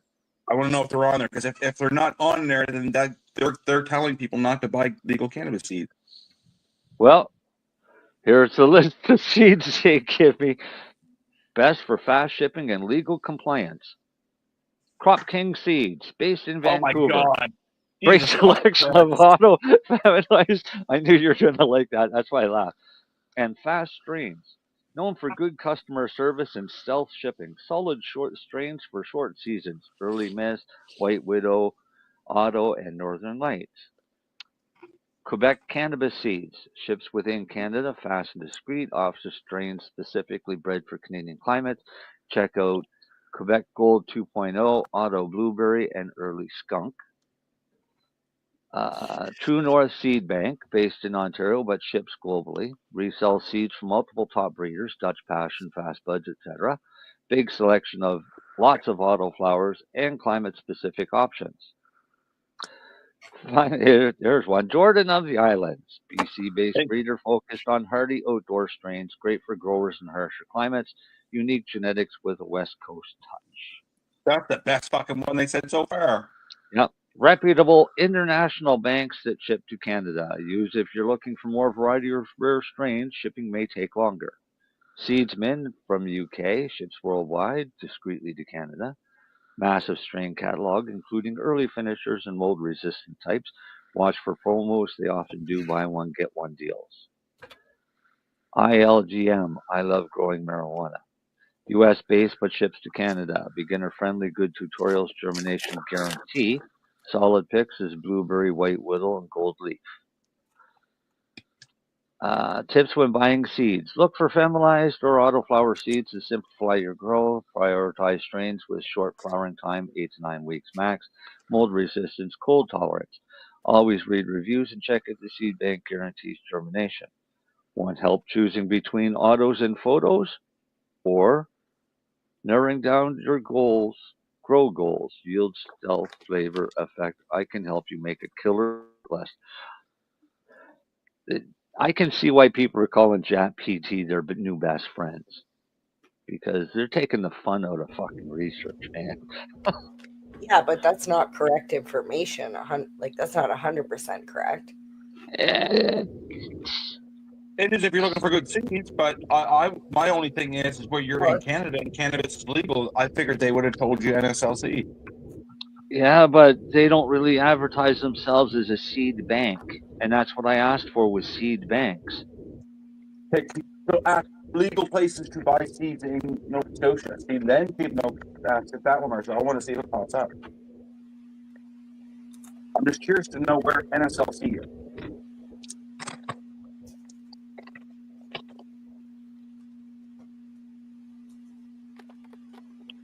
All right, legal seeds available in Nova Scotia. If you're looking to legally buy cannabis seeds in Nova Scotia, you've got a few solid, fully legit options. Since cannabis is legal in Canada, you can purchase seeds through provincial government retailers. In your case, that's Nova Scotia Liquor Corporation. I have, and I have not had one pop up yet. And that's number one. So that's the official government cannabis retailer in Nova Scotia, sells licensed seeds from federally approved producers. You can check their selection online or visit a local NSLC cannabis location. Must be 19 and provide ID. Seed brands you might find at NSLC. These vary depending on stock and season, but some common ones include Tantalus Labs offers high-quality feminized seeds. 34th Street Seed Company, known for auto and fast flowering strains. Quest, Tweed, or Spinning sometimes offer seeds based on their popular flower strains. And Royal City Cannabis Company focus on stable, beginner-friendly genetics. Stable, beginner-friendly genetics, a.k.a. auto flowers. From Royal City Cannabis Company. Love that. No, that might be feminized seeds. AKA autoflowers. Yeah. There is awesome, reputable autoflower breeders out there, though, that have amazing autoflowers that are winning cannabis cups all over the world with right now. So don't knock. So the thing is, I always tell people, don't knock autoflowers. They have their purpose. Legal things to know. You're allowed to grow up to 4 plants per household in Nova Scotia. Some exceptions if you're in public housing or rental agreements prohibited. Seeds bought from NSLC are legal, traceable, and compliant with Health Canada standards. Growing from legally purchased seeds protects you from issues with unlicensed genetics, especially important if you're sharing or entering competitions down the line. Pro tip, selection can be limited time, especially early spring when everyone's buying for outdoor season. If NSLC sold out doesn't have what you want, you can still legally import seeds from licensed seed banks within Canada, like Crop King or Quebec cannabis seeds. Just make sure they're domestic to stay 100% compliant. Want me to check what's currently on stock on NSLC or help you decide between strains they've got? No. Yeah. They're pretty good. See, AI is like, wow. It's like your own personal assistant. Yeah. It's like I said, it's like it said in that commercial or in that podcast thing I watched. I asked it a question and it asked if it was going to take over the world. It said, we don't have to. You already allow us. Yeah, we already gave control. I've seen a lot of people using the Chat GPT, but I've never even looked at it. It was kind of offing to me because it's killing writing, it's killing journalism. Well, no. Here's the thing, though, because it can enhance. It can enhance it. Like I use it on Facebook now and then. I'll type something out, like show title or something like that. And then I'll check the different things that the Facebook AI can do. and if I like it, I'll use it. But I'll usually change some of the words to what I would say, not what it would say. That's about as close as I've come to using that. But I'm enjoying the video stuff. Like I said, I'm considering going in. I mean, I've done a lot of writing, and I still do a lot of writing. Correct. Or I guess now it's typing, but and so when I write, I don't rely on ChatGPT. I don't use it for that. What I use it for is more for comparison. So if, for example, somebody asked me about growing at high altitudes, then I would come out with a spiel of what strains and what happens at high altitude. Asking ChatGPT just reinforces to me whether or not they've got it right. Right? And in that case, that answer was pretty much bang on of what I would say.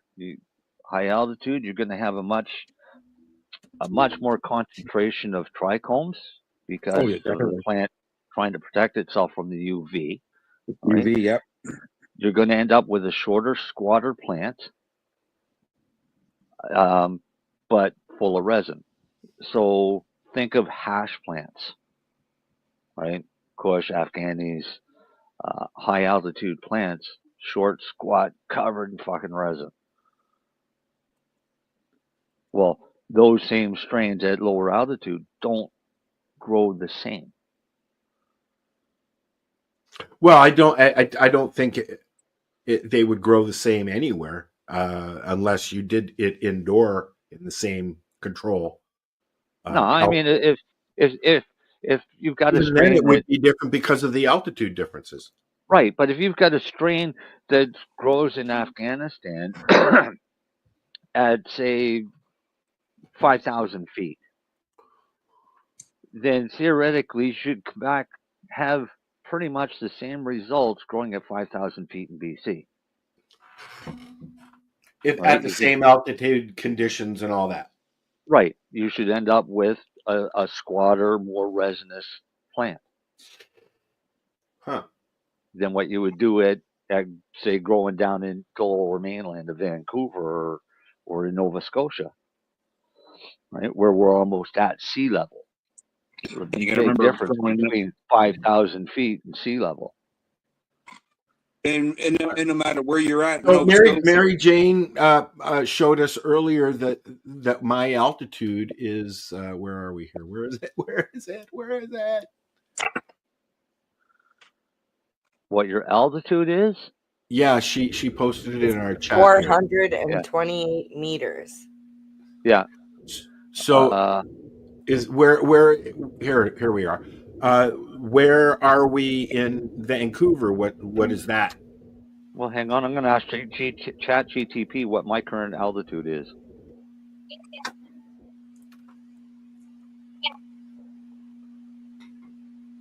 I think mine's like 200 and something feet. It's a lot lower because I'm closer to the ground. Sorry, sea level. Closer to sea level. I'm up on a mountain. It doesn't tell me. It tells you where to go and look. Yeah. I've got an app that tells me exactly where I am, so hang on, let me just bring it up. I have an app that you point up to the sky and it tells you which is what with the planets and stuff. My altitude is. Oh, hold on. Who's eating something? I want to know what it is. I can hear lips smacking. What were you going to say, Marcel? Your current altitude is 1,400 feet. My current altitude above sea level is 129 feet. A little bit of a difference there, eh? Who's a little closer to the water? Well, I am really. No, I guess I'm not. I mean, No, you're the not. water's right there. I can see the water. Yeah, but your water is also above my water. Well, yeah, I'm on a hill. I'm on a mountain. But your water is above my water. Oh, is it? Oh, wow. Well, your lake is above sea level. Huh. That's because we're If high not- up here. If not, it would fill up and flood.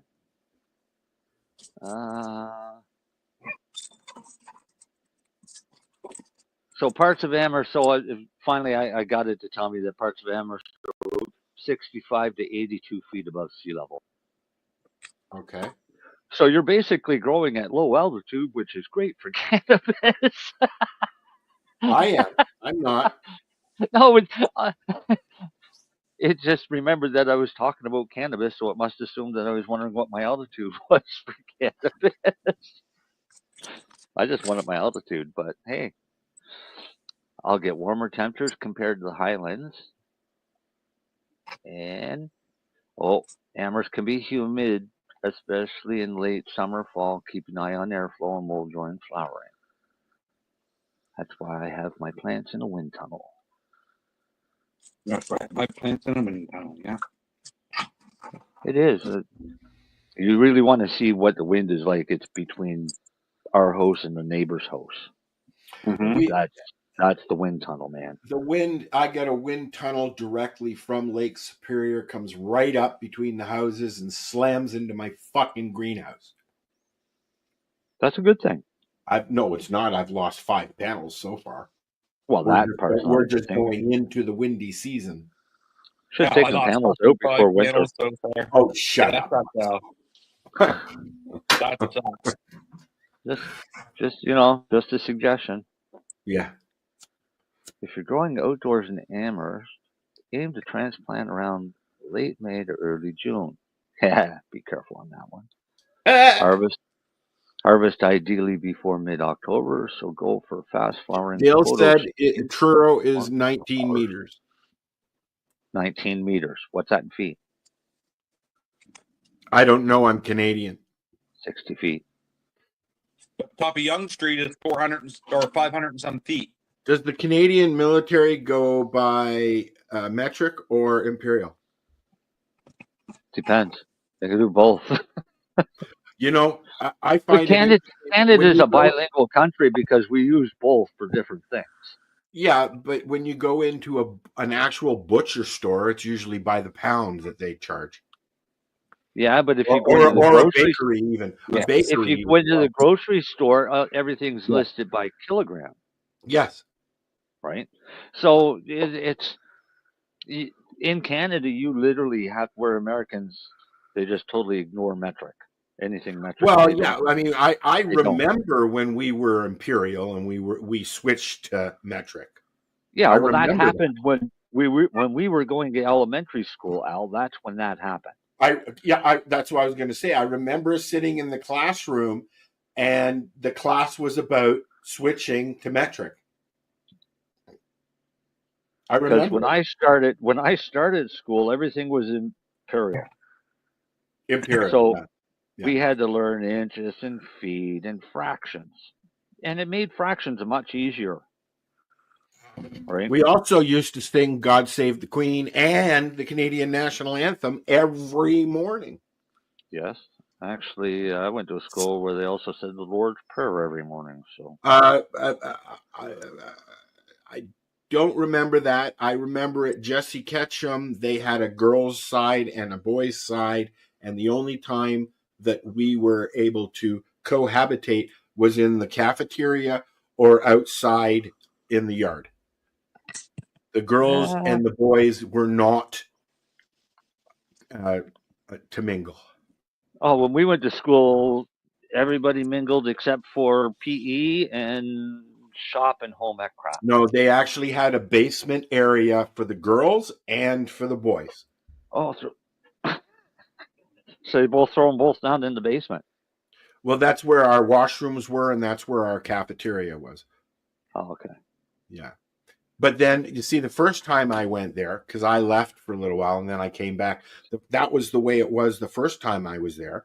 And then when I came back, the door was open. We were allowed to walk through the girls' side, not hang out, but we were allowed to walk through it, and vice versa. Yeah, things change, you know. Hey, Lenny. Yeah. Have you seen the new series yet on Prime? Which called? It's Kevin Bacon. I just watched the whole thing. Oh, yesterday. the bondman. The Bondman. Yeah. I was going to mention it, but Marcel. I have not. Mad at No, me. I have not. No. You should watch it. It's really good. It's good. I started it last night, and I think we blew through 5 episodes last night. I watched the whole thing, all 8 episodes in one sitting with popcorn and doobies. I want another. I'm not even finished this season, and I want another one. I looked to see how many episodes there were. I was very disappointed, but the way I won't even tell you. You watch it. We'll talk about it after you watch it. How's that? Oh yeah, no, I will. Yeah. I'm watching Yellow Jackets right now.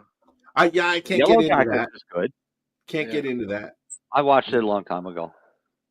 Yeah, it's been around. I just decided, my wife and I just started to watch it. Oh, I don't know if I talked to you. Have you guys ever smoked the THCV high strain yet? No. It's interesting. Yeah. Yeah, it's like Interesting how? Well, the stuff we got right now, it's like, I don't know, quadruple espresso after you smoke the fucker. Really? Yeah, I don't know if I really liked it, to be honest. Really? So it's an up, like a sativa up? Well, we're calling it like a super sativa. So how I get when I'm smoking a high THC? Yeah, like it's only 10% THC. Wow. But it's 6% THCVA. Yeah, that would make my heart bump. It was weird. Like, I've never had that much of an effect. Like holy shit! Like, woo. You said THVA? Well, until you smoke it, it's THCV. Yeah, yeah. That's the new one I've been hearing about. Yep. It's the one they think it'll help with munchies and all that stuff. I got the munchies right now, man. So anyway, I just asked ChatGPT what are the effects of smoking THCV? Great question. THCV, tetrahydrocannabidiol, is one of the more unique cannabinoids, and its effects are noticeably different from THC, what you normally associate with the high from cannabis. Effects of smoking THCV: energetic, clear-headed high. THCV is often described as stimulating, focused, and even euphoric in low to moderate doses. It's more like a sativa-like buzz, clean and uplifting without the foggy head. Number 2, appetite suppression, opposite of the munchies. Unlike THC, THCV actually reduces hunger. This makes it interesting for people looking to manage weight or reduce cravings, especially for medical use. 3, shorter duration of high. The high from THCV tends to be shorter and sharper because the excess doesn't convert when it gets to the liver. It kicks in quickly and fades faster than THC. Think more of a sprint than a marathon. 4, may reduce anxiety at low doses. Some users in an edible, Marcel, how would that affect you? Same? No, because it's not going to convert to hydroxy 11. No, and when you cook it, but what I'm talking about is when you cook it down, you're adding heat because you're boiling it down. You're still decarboxylating it, are you not, though? You would decarboxylate it, but I don't know. I'd have to look and see what the vaporization temperature of THCV is. That'd be my question. But I wonder what to eat it. Yeah, some users report anti-anxiety effects, especially when combined with CBD. But at higher doses, it might be a little too stimulating for some, especially if prone to anxiety. I would think that I would have issues with that. Neuroprotective and potential medical benefits. Early research shows promise for diabetes control, blood sugar regulation, Parkinson's and Alzheimer's support, anti-inflammatory and bone growth potential. Still early stages, but is being looked at as a powerful medical cannabinoid. THC versus THC quick comparison. High. THC is euphoric, relaxing, foggy. THCV is clear, buzzy, energizing. Duration. THC long-lasting 1 to 3 hours. THCV shorter 30 minutes to 1 hour. Appetite. THC stimulates. THCV suppresses. Anxiety can increase in some cases, may reduce at low doses. Legal status. Still THC classed in most. So whatever the law is, and THCV falls under legal gray area in some places. Somebody Where to just get their bit. Where to get THCV? It's found mostly in African landrace strains like Durban poison or Doug's Verand, which was bred specifically for high THCV. This is what Dale just said a little bit ago too. Skunk and Durban.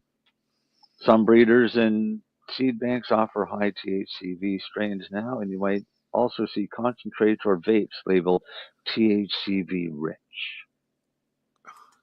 Ooh. Let me know if you want help finding high THCV strains or products in your area, or if you're curious about THCV versus CBD or other cannabinoids.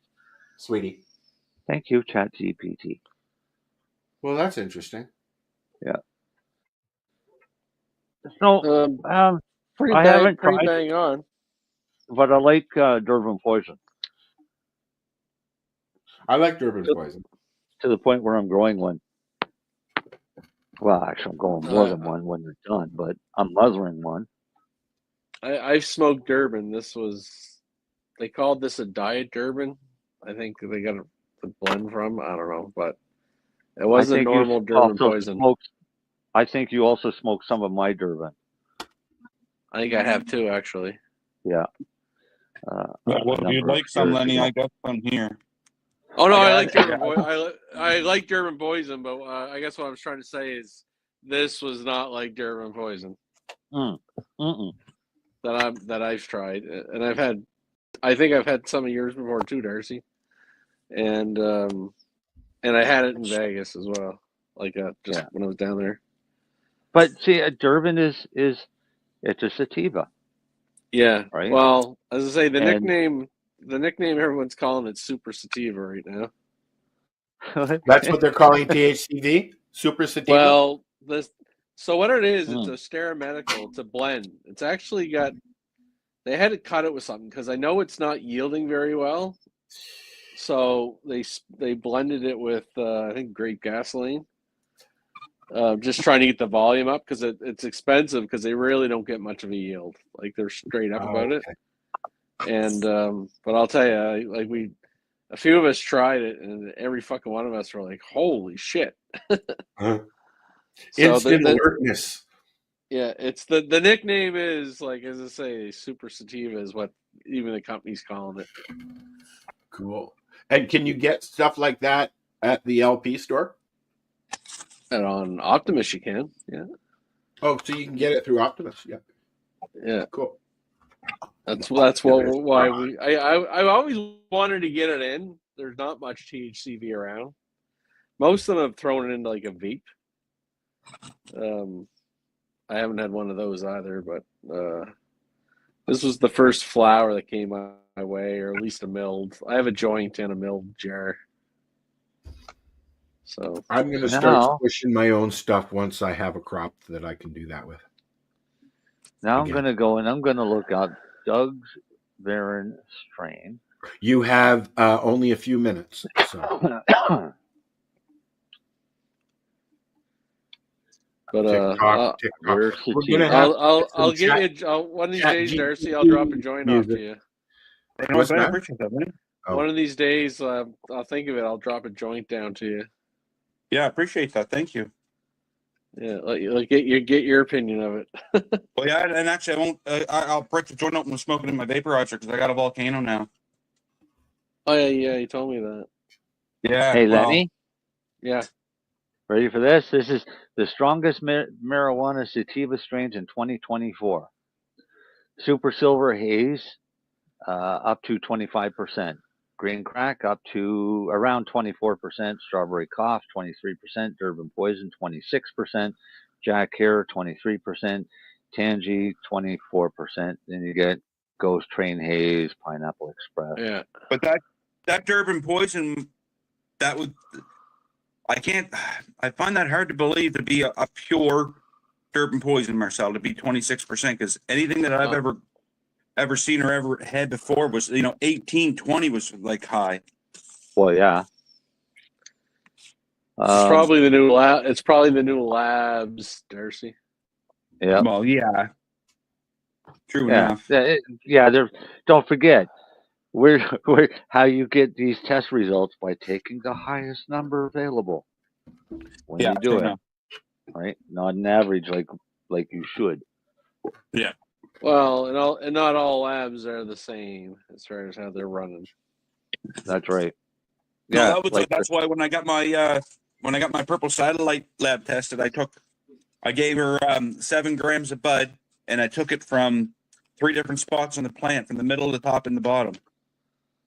And I got an average cannabinoid profile of 24.93%, and it was 21% THC. So I thought that was quite good.